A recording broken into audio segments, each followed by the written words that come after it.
I've known John DeVore since the mid-2000s when he still lived on the Lower East Side and his speakers had yet to attain the lofty status in the hi-fi world they currently enjoy. John's speakers have always had a signature sound, clean, sweet, and warm, particularly my 093 floor standers. I've also owned John's Gibbon 8, Super 8, and the 9s models, all of which had a particular DeVore sound. John's workshop and famous Monkeyhaus are in the old Brooklyn Navy Yard. When John moved in, it was still largely a derelict ruin with large empty workspaces and abandoned warehouses. It was truly a beautiful place to someone like me who sees ruins as art. Now it's a state-of-the-art made-in-Brooklyn complex, but there are still a few old buildings around if you know where to look, and there's also a Wegmans and pretty cool hipster bar. John is also a musician and has very wide musical taste. I asked him for his top 10 jazz LPs, and he came up with 11 and a 45.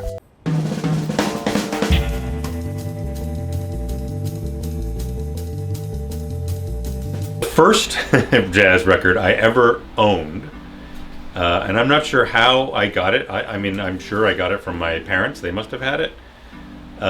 Is a 45 of Cannonball Adderley doing the Joseph Zalnu tune, Mercy, Mercy, Mercy. And on the other side, it's Games.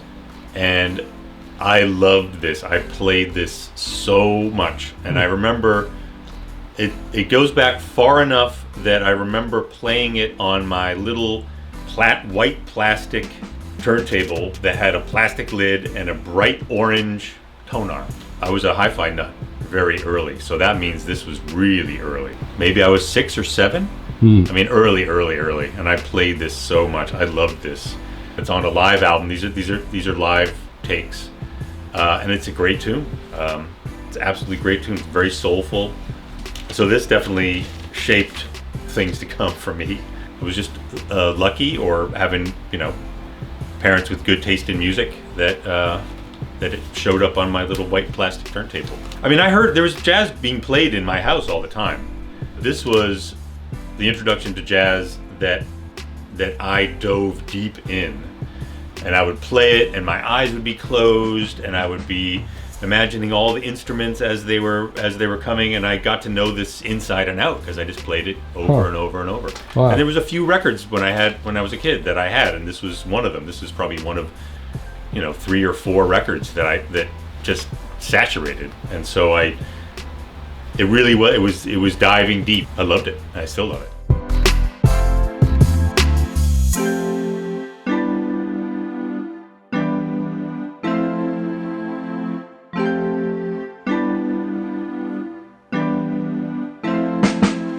The next one also is from freshman year at school at RISD.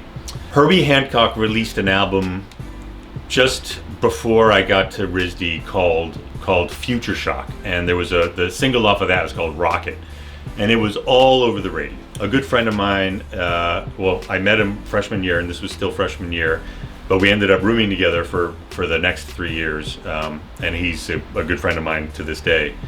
We bonded immediately on music and hi-fi. He was a hi-fi, he was an audiophile as well. And he loved Rocket, and he was talking about what a genius Herbie Hancock was. And I didn't know for me, Herbie Hancock was the guy who did Rocket.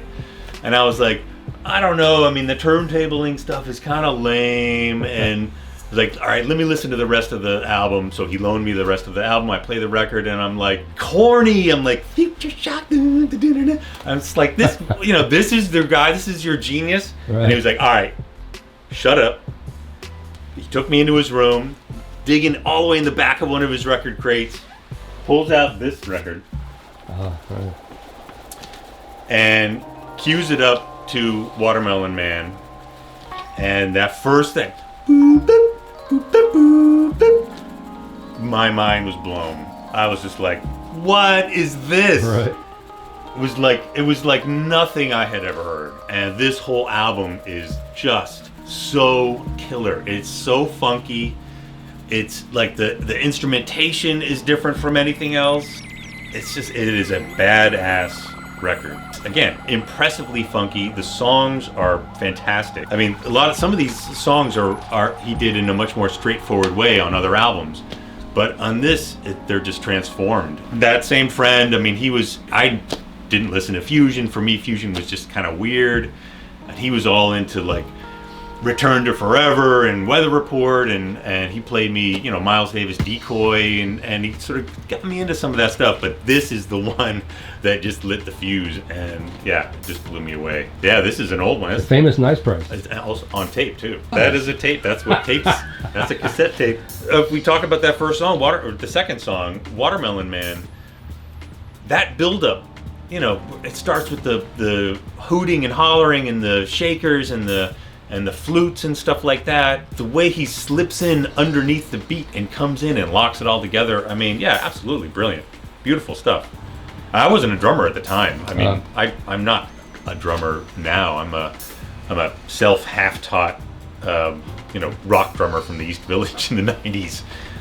So this was way before any of that. And but I was actually the guy when my friends and I would get together and listen to Zeppelin or something like that on my hi-fi really loud.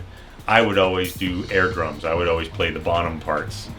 You know, let them battle over who gets guitar. But yeah, this one, man. There she is. The sweet bear.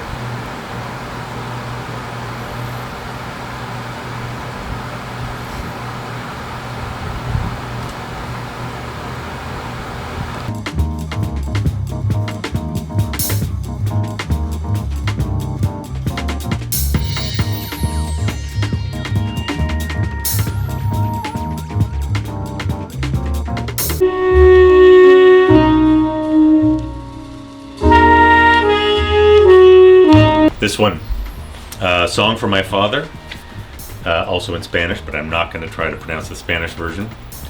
And the title track is the one that Steely Dan ripped off for their intro to Ricky Don't Lose That Number. And this is sort of the first jazz record I ever got that has a little bit of the Latin flavor to it. It's not a lot. I mean, it's not like some of the Dizzy stuff or any of the actual Latin players.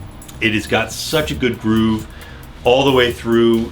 Even the slow pieces on here are beautiful, but the title track, Song for My Father, it's an amazing, you know, the first time I heard this record, I probably played it 3 times in a row. It was just catchy, great. I don't know. But it's a keeper, and it's catchy. Everyone would love this. It's an easy one. It's not a difficult one like even maybe the Mingus. So do you still like Steely Dan? Yeah, absolutely. The Steely Dan track, even Ricky Don't Lose That Number, is still one of my favorite Steely tracks, and it's off a great Steely album. Song for My Father is better.